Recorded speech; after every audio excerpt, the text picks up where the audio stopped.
तो hello everyone, welcome back to maths टाइयार्ड। और आज के सेशन में हम लोग एक बहुत ही डरावना चैप्टर जो कि कॉम्प्लेक्स नंबर होता है उसके ऊपर एक जेई एडवांस का बहुत ही प्यारा सा सवाल देखने वाले हैं। तो चलो शुरू करते हैं। सो हमारे स्क्रीन पे देखो, ये क्वेश्चन आ चुका है। और क्वेश्चन यार बहुत ही इजी है अगर तुम इसे समझना चाहो तो। वरना दिखने में तो ये इतना कॉम्प्लेक्स है कि तुम्हें पहली बार में ही पेपर में छोड़ना पड़ता अगर तुम इस टाइप का पेपर अगर देख लो तो। Okay, the question says late S. अच्छा देखो, तुम्हें एस एक सेट दे रखा है यहाँ पे, जहाँ पे बोल रहा है कि ए और बी जो है वो एक इंटीजर है। ओके। और टी वन एक सेट दे रखा है तुम्हें, जहाँ पे बोल रहा है कि एन एक नेचुरल नंबर है। और यहाँ पे भी टी टू एक सेट दे रखा है जहाँ पे एन एक नेचुरल नंबर है। ठीक है। और तुम्हें बताना है कि इनमें से कौन सा स्टेटमेंट ट्रू है। तो इससे पहले कि तुम सेट के चक्कर में पड़ो कि भैया सेट का एलिमेंट निकाल लेते हैं सर, हम लोग सेट का एलिमेंट निकाल लेते हैं, सेट किस टाइप का है, कितने सबसेट बनेंगे, उतना नहीं करने की कोई जरूरत नहीं है। मल्टी करेक्ट क्वेश्चन है भाई, तो हम लोग यहाँ पे ऑप्शन से शुरू करेंगे। तो सर ठीक है, तो सबसे पहले हम लोग चेक करेंगे ऑप्शन नंबर ए। मैं हमेशा देखो एक बात तुम्हें रिकमेंड करता हूँ कि अगर तुम्हें मल्टीपल चॉइस मिला है तो बिना सोचे समझे पहले तुम ऑप्शन चेक करा करो, बिना कुछ सोचे समझे। ऑप्शन के अकॉर्डिंग ही जब तुम ये सवाल बनाओगे ना तो तुम्हारा वो बनेगा भी। तो देखो मेरे भाई कि ये क्वेश्चन क्या कह रहा है, कि पहला ऑप्शन क्या कह रहा है कि Z union T1 union T2 is a subset of S। और Z एक इंटीजर है। ठीक है, एक बात बताओ, ये जो Z है क्या ये S का सबसेट नहीं हो जाएगा? क्या ये S का सबसेट नहीं हो जाएगा? कैसे हो जाएगा भैया? आप यहाँ पे तो देख रहे हैं कि ये S जो है, S हमारा क्या लिखा है, S इज इक्वल टू लिखा हुआ है हमारा A plus B root two लिखा हुआ है। और बोला गया है कि B और A जो होगा बिलोंग्स टू इंटीजर होगा। सर ये हो सकता है, ये एक ही कंडीशन में ये सबसेट बन सकता है। सर कब बन सकता है? जब मेरे भाई ये b जो है इक्वल टू जीरो हो जाए। जब ये b इक्वल टू जीरो हो जाएगा तो तुम a में हर तरह का इंटीजर पुट कर सकते हो, 1 2 3 -1 2 3 0, कुछ भी रख सकते हो। ठीक है सर, यहाँ तक तो समझ में आ रहा है। ओके, यहाँ तक समझ में आया। अब ये बोल रहा है कि टी भी एस, टी वन भी जो होगा ना एस का एक सबसेट होगा। टी वन भी जो होगा एस का एक सबसेट होगा। तो मेरे भाई एक बात बताओ, टी वन क्या लिखा है तुम्हारा? तुम्हारा टी वन जो सेट है, T one is equal to क्या दिया है? It is -1 plus root two, या इसको ऐसे लिख लो ना, ऐसे ज्यादा बेहतर रहेगा वो। रूट टू टाइम्स ऑफ -1 की power N, where N belongs to natural number. ठीक है। तो सर यहाँ पे ये दिया हुआ है, इसको कैसे समझेंगे? मेरे भाई तुम एक काम करो, इसको रूट 2 - 1 की पावर एन जो है ना, इसको तुम बाइनोमियली एक्सपेंड कर लो। इसको तुम बाइनोमियली एक्सपेंड कर लो। तो एक्सपेंड करने के लिए काम करो कि इसको मान लो कि कुछ समय के लिए यहाँ पे n नहीं है, यहाँ पे 5 है। मैं बस तुम्हें एक चीज बता रहा हूँ इसके लिए, ठीक है, चेक करने के लिए। मान लो कि पावर 5 है, तो इसको जब तुम बाइनोमियली एक्सपेंड करोगे तो ये हो जाएगा तुम्हारा 5c0, 5c0 root 5 root two, two की पावर रूट टू की पावर 5 हो जाएगी, माइनस हो जाएगा 5c1, ठीक है, रूट टू की पावर 4। ठीक है, और यहाँ से ये चलता रहेगा इस तरह से। ठीक है, यहाँ से ये चलता रहेगा। ठीक है। तो सर यहाँ से हमें एक चीज तो पता चल रहा है कि यहाँ पे जो भी इक्वेशन बनेगा ना, मतलब जो भी ये जो इवन पावर रहेगा यहाँ पे, तो वो वाला फॉर्म आ जाएगा, लेकिन एक p plus root 2 times of q, ये वाला फॉर्म हमेशा बना रहेगा। सर कैसे बना रहेगा? देखो मेरे भाई, यहाँ पे ये ऑड पावर वाला है, यानी रूट टू तो बच ही जाएगा। रूट टू तो बच ही जाएगा, और जब भी इवन पावर आएगा तो रूट कैंसल हो जाएगा, तो वो जब भी होगा वो इसी फॉर्म में होगा। और सेट एस भी तो इसी फॉर्म में था, देखो। अरे A plus B root two कर लो, या ये कह लो कि P plus Q root two, बात तो एक ही है। तो जी सर, ये भी होगा, मतलब जेड भी होगा और टी वन भी होगा।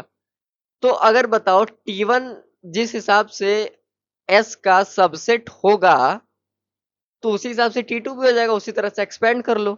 हाँ सर, यानी टी टू भी होगा, यानी कि सर ऑप्शन नंबर ए हमारा सही है। ऑप्शन नंबर ए हमारा सही है। हाँ भाई, ऑप्शन नंबर ए सही है। अब ऑप्शन नंबर बी पे आ जाओ। ऑप्शन नंबर बी से कि T1 का इंटरसेक्शन अगर तुम इससे लोगे तो 5 के इक्वल आएगा, मतलब किसी के इक्वल नहीं आएगा। T1 तुम्हारा क्या था? T1 तुम्हारा क्या था सर? T1 तो हमारा कुछ नहीं था। T1 इक्वल टू था हमारे पास √2 - 1 की पावर n था। यही था हमारा।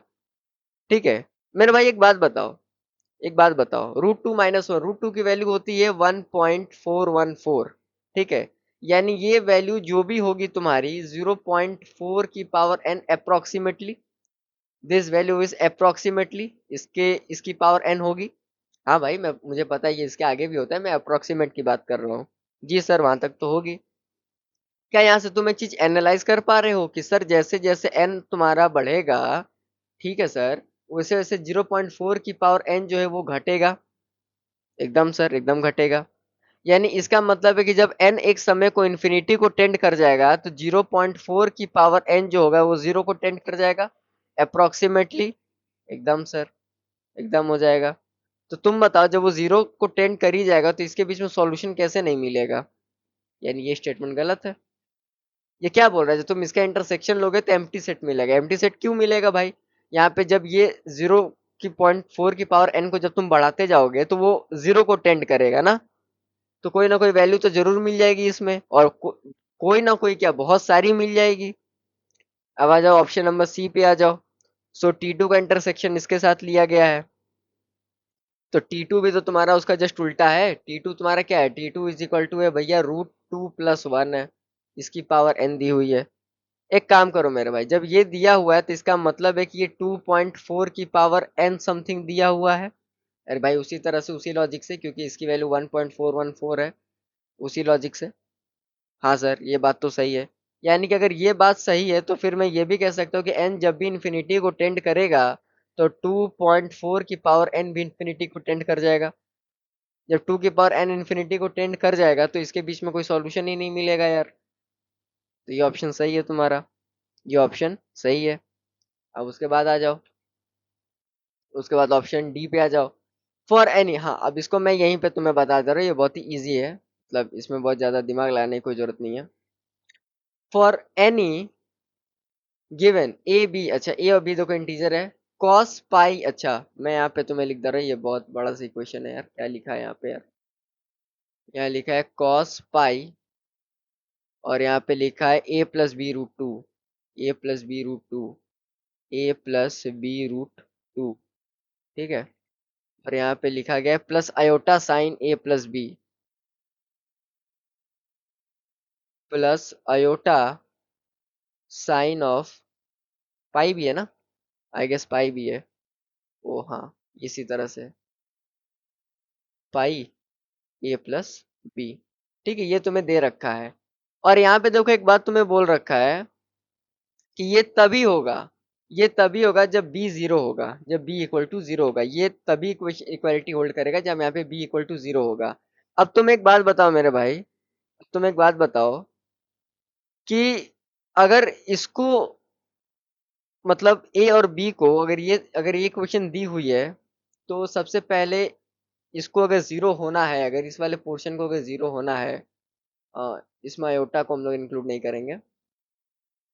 ठीक है, अगर इस वाले पोर्शन को जीरो होना है, इस वाले पोर्शन को, साइन को, तो क्या होना होगा?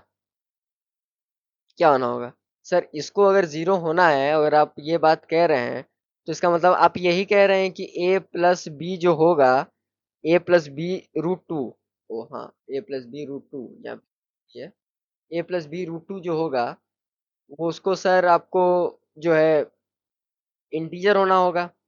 ठीक है। और ये इंटीजर एक ही केस में होगा, मैंने पहले ही बताया था, जब b को जीरो होगा, जब b जीरो होगा तो ये इंटीजर हो जाएगा। तो ये बात तो सही है, ये बात तो सही है।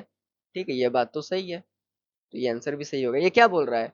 ये जो इक्वेशन है ये तभी पॉसिबल है जब b जीरो होगा। हाँ तो सही है, क्योंकि अगर इनको जीरो बनना है मेरे भाई, अगर इनको जीरो बनना है तो यहाँ पे a + b को ना, a + b√2 को तुमको होना पड़ेगा, तुमको होना पड़ेगा a + b√2। यहाँ पे √2 है, तुम्हें दिख नहीं रहा है, मतलब थोड़ा सा उसके वजह से हो गया है, ड्यू टू माय राइटिंग। तो A plus B root two को जीरो होना पड़ेगा। और मैंने तुम्हें पहले ही बताया है कि ये इंटीजर तभी हो जाएगा जब यहाँ पे बी इक्वल टू जीरो होगा। देखो मैंने यहाँ लिखा हुआ है। तो इसका ए, सी और डी इसका एक करेक्ट ऑप्शन है, जो कि एक सही ऑप्शन है। वेल, वीडियो पसंद आया तो वीडियो को लाइक करना, शेयर करना, सब्सक्राइब करना।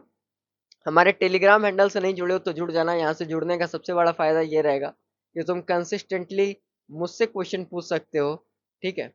और जेई एडवांस और जेई मेन के क्वेश्चन को मैं मास्टरी करा दूंगा। Brain twisting question smart technique और ब्यूटीफुल लॉजिक के साथ करना है तो मैथ्स ट्राई हार्ड के साथ बने रहना पड़ेगा। तब तक के लिए keep learning and keep exploring. Bye bye.